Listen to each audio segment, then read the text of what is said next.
Pag mataas ang cholesterol, ganito nangyayari. Ito yung artery natin. Okay? Pwede yan artery sa puso, artery sa paa, artery sa utak. Pag bata pa tayo, malinis yung artery, walang barado, ang ganda ng daloy ng dugo.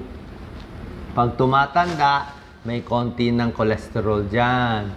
Pag malakas kumain ng matataba, mamantika, naninigarilyo, may diabetes, ayan, mas barado na. Pero dadaloy pa rin yung dugo.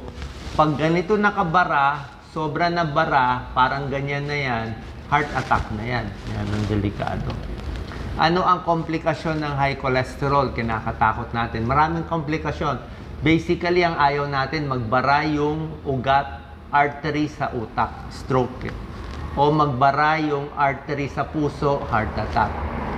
Pwede rin magbara yung artery sa paa. Sumasakit ang paa. Yan o. Sumasakit ang paa, hindi makalakad